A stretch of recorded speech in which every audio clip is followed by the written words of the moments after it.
Muito bem, turma, nós vamos agora passar a analisar a colonização espanhola da América. E é importante notar que quando aconteceu esse encontro entre dois mundos a partir do século XV e XVI, entre o mundo europeu e o mundo que seria conhecido como americano, um choque cultural muito grande acontece. Essas duas culturas acabam se transformando para sempre. Nunca mais a Europa seria a mesma, nunca mais a América seria a mesma, e nós temos esse domínio, essa colonização, né, espanhola, portuguesa também, como nós vamos estudar posteriormente, própria inglesa, francesa, holandesa, como esses povos europeus acabaram aí se comunicando entre si através de rivalidades ou de apoio, e como essas conquistas foram possíveis em relação à América. Podemos perceber em relação à conquista das terras astecas. Os astecas, na verdade, se configuravam um povo que vivia onde hoje é o México, na América Central, e o oficial Hernán Cortés, com o apoio da indígena Malinche, ficou sabendo das inimizades entre os diversos povos que viviam nas terras povoadas pelos astecas. E Cortés, então, ele foi confundido também com um deus asteca, que era o Quetzalcoatl, que, segundo os astecas, deveria voltar para trazer juízo, para trazer um grande castigo para o povo asteca, por causa do seu mau comportamento. E aí Cortés foi visto, esse espanhol, o oficial espanhol, foi visto como o retorno desse deus dos astecas para castigar o povo. E se aproveitando disso, com certeza, ele e seus parceiros, eles se aproveitaram para saquear uma grande quantidade de ouro. E como a gente viu, os astecas, na verdade, se desenvolveram onde hoje é a região, parte da região do México, na América Central, e tinha uma cultura muito diversificada, inclusive com cidades bem organizadas, e em alguns aspectos essas cidades, como por exemplo Tenochtitlan, que parte dela ainda existe preservada, onde hoje é a cidade do México, uma das megalópolis, da América, essa cidade do México. E essa antiga Tenochtitlan, ela chegou a ter cerca de 250 mil habitantes, com ruas largas, pavimentadas, organizadas, e em alguns aspectos acabavam superando Paris e Londres da época. E é importante notar como que essas civilizações, os astecas, os maias, os incas, como sendo os três principais povos que se destacaram dessa região da América onde a Espanha então dominaria, podemos perceber que eram civilizações bem avançadas para a sua época, em termos da ciência, em termos da matemática, da arquitetura, da engenharia, e não podemos considerar esses povos como sendo atrasados, como sendo povos selvagens simplesmente que não tinham uma cultura diversificada.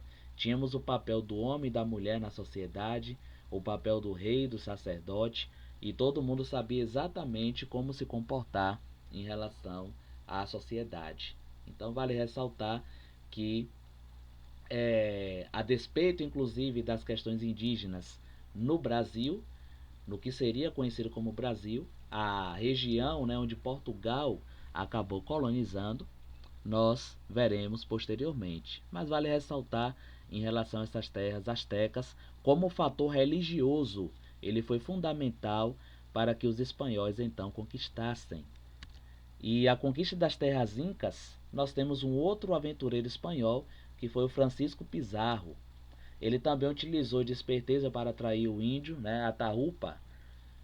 Também utilizou os inimigos do povo inca para facilitar a tomada de suas cidades. E por que isso era importante? Ora, os espanhóis não conheciam o território americano. Esses inimigos dos povos, tanto astecas quanto incas, lembrando que os incas se desenvolveram na América do Sul, esses povos inimigos que foram forçados a participar do Império Inca, eles também queriam uma libertação, e isso foi de suma importância para os espanhóis, porque esses povos conquistavam, eles conheciam na verdade, o território. Eles conheciam mais de perto os incas, assim como lá na região, né, do México, onde hoje é o México, os povos dominados pelos astecas também conheciam a cultura, conheciam os costumes astecas, onde eles estavam, onde se escondiam, suas táticas de guerra, e isso foi de muito valor para que os espanhóis pudessem então conquistar.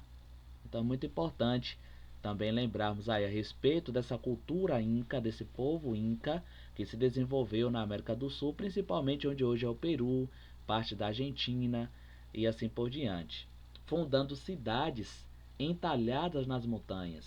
Então nós temos a Cordilheira dos Andes, né, aqui na América do Sul, e como que esses povos incas eles adaptaram o território, adaptaram sua própria geografia para que pudessem desenvolver sua política, sua sociedade, sua economia diversificada, e isso sendo muito importante.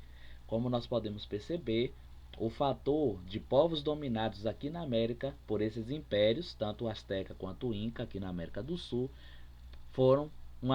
se tornou uma ajuda fundamental para que os espanhóis então conquistassem. Nós temos uma resistência inca, né? Eles não se deram por vencidos, eles lutaram para defender seus territórios, liderados pelo imperador Manco Inca, que era um representante inclusive, né, do deus Sol, como era conhecido o imperador Inca, o Sapa Inca, né? Ele era um representante direto do deus Sol, e esses deuses, tanto os astecas quanto o próprio maias, né, e incas, eram deuses relacionados a fenômenos da natureza. Então eles não se deram por vencidos, abriram uma luta de vida ou morte contra os espanhóis no sul do Peru, e lutas realmente sangrentas por defesa de território se destravaram em relação a esses povos que queriam defender o seu território e alguns espanhóis, né, alguns europeus que queriam dominar, né, para extrair aí as riquezas. E aí muitos se perguntam, como tão poucos derrotaram tantos? Se a população indígena na América era muito superior aos conquistadores europeus, como é que eles conseguiram então dominar e derrotar esses grandes povos? E aí nós temos algumas razões para isso. Em primeiro lugar, nós temos a superioridade bélica, ou seja, de força de combate, de armamentos.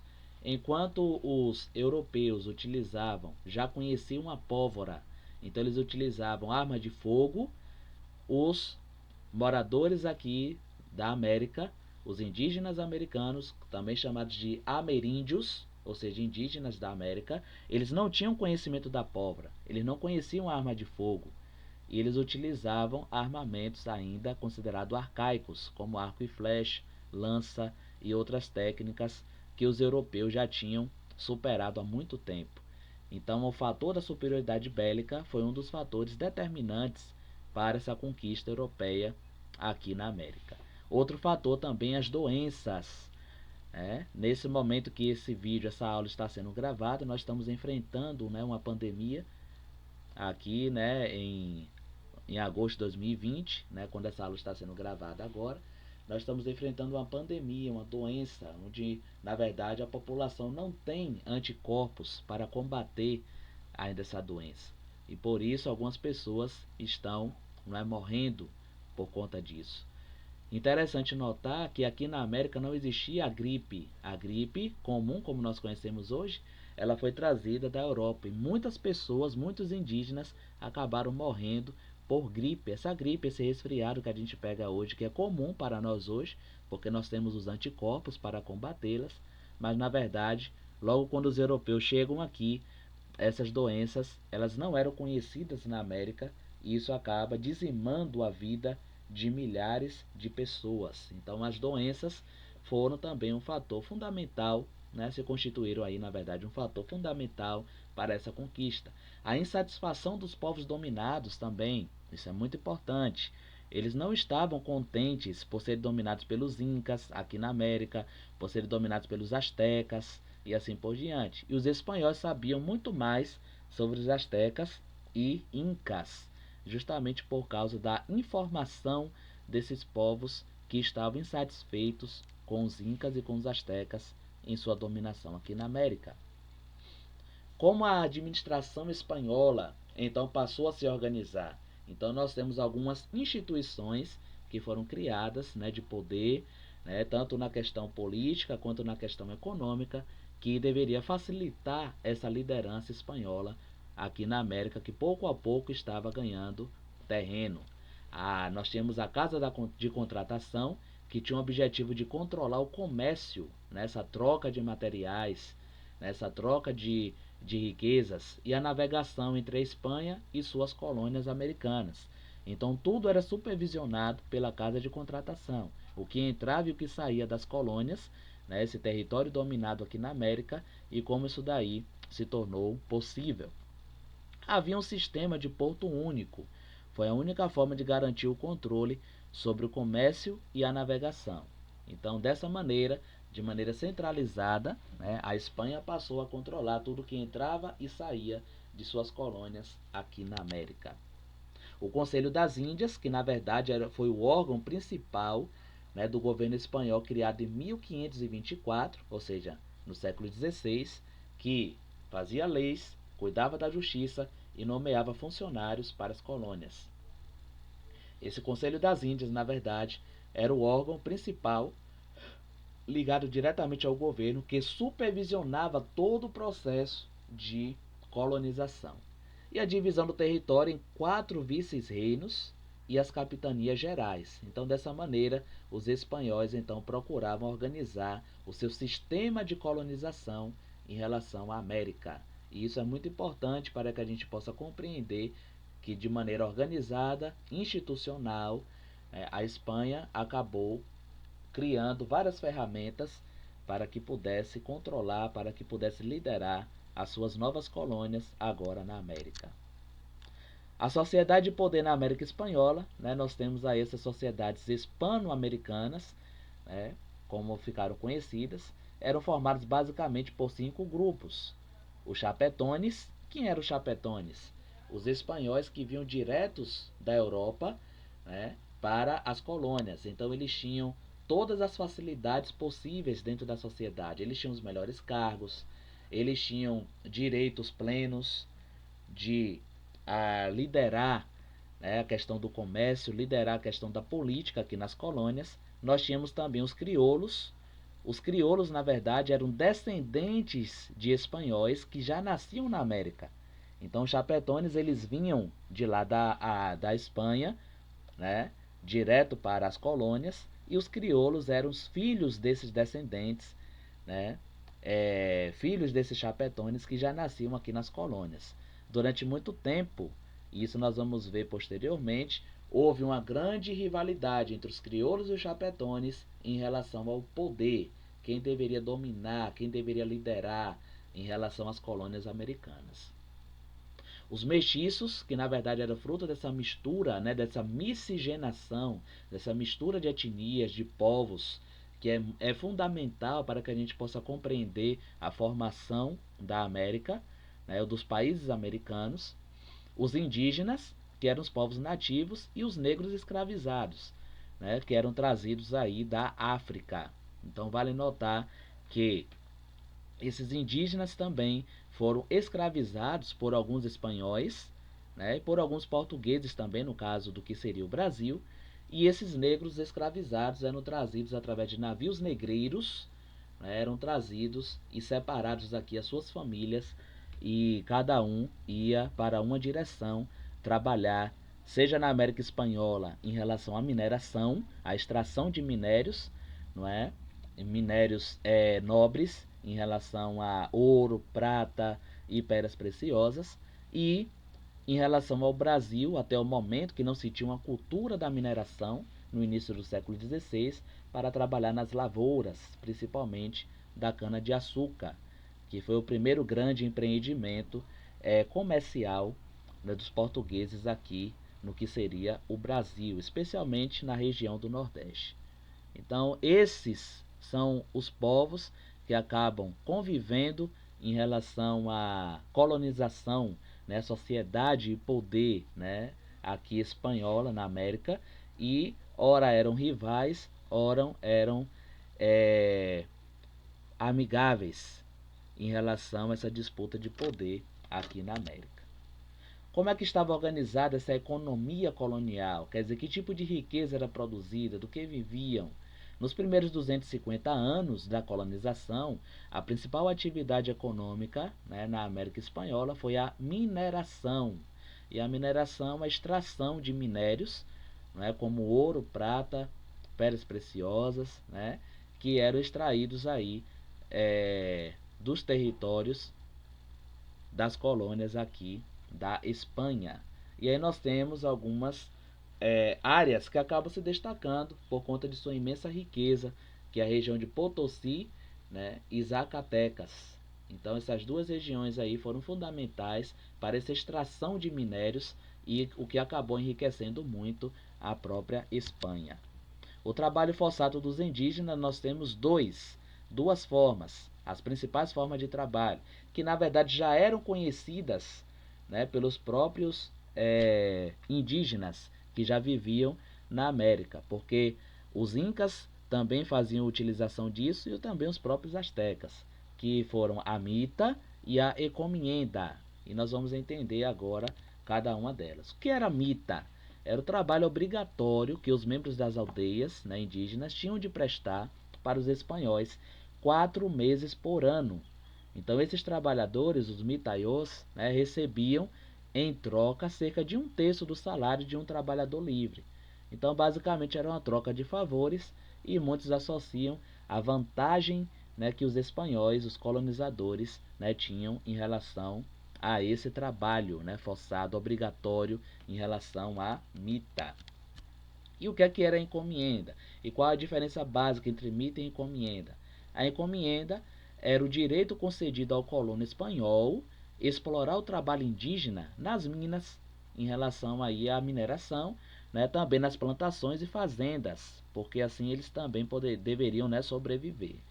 Em troca, o colono devia dar aos indígenas assistência material e religiosa, ou seja, alimentá-los e ensinar-lhes a religião católica, visto que Portugal e Espanha, entre os séculos XV e XVI, eram os maiores países, reinos, né, do mundo católicos.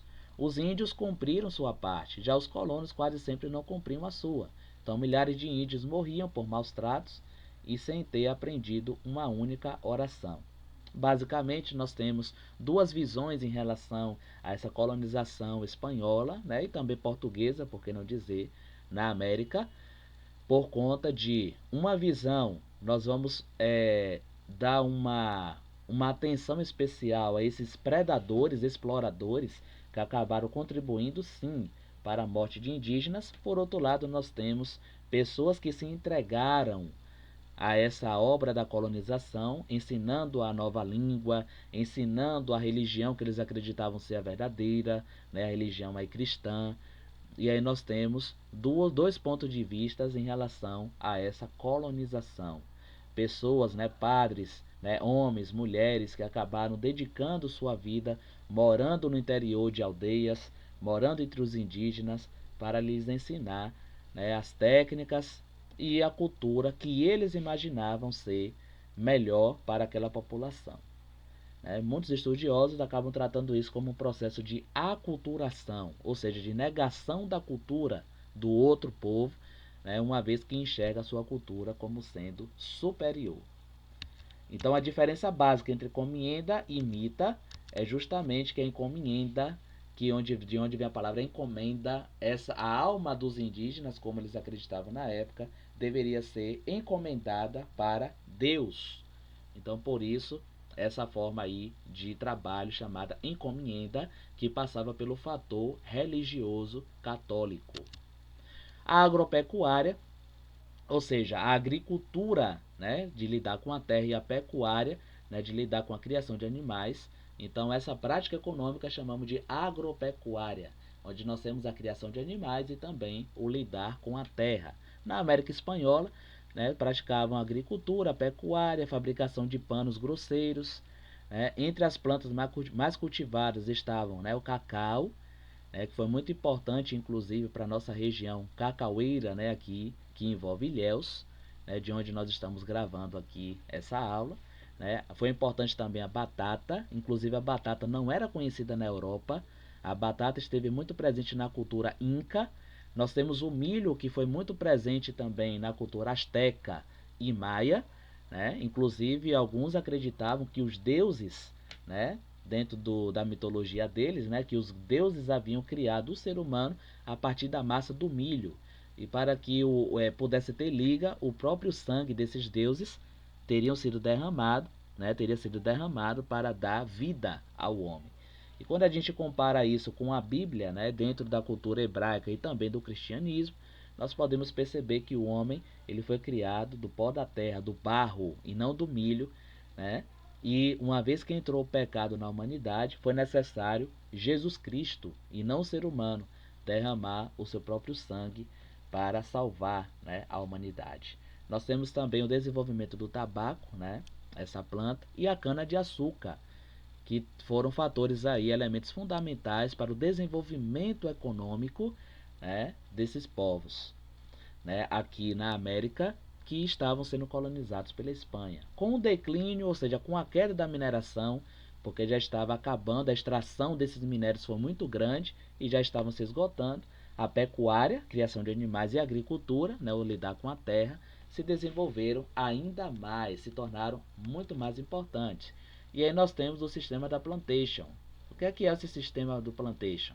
É um sistema econômico caracterizado pela grande fazenda, ou seja, uma grande propriedade escravista, produtora de um gênero tropical destinado ao mercado externo. Ou seja, basicamente uma grande propriedade de terra, esse sistema de plantation, com trabalho escravo, ou seja, trabalho forçado, compulsório, né? A predominância de um gênero, né, tropical, ou seja, temos uma grande extensão de terra, mas que produz predominantemente o açúcar, né? Um exemplo, né? Durante muito tempo a cana-de-açúcar foi importante, né, para a economia, né, aqui da América, especialmente a parte em que Portugal aqui dominou, onde hoje é o Brasil, né, o país que vivemos, e destinado ao mercado externo, ou seja, para a venda no exterior. Então é importante a gente notar essas características. A isso nós chamamos de plantation, esse sistema aí econômico.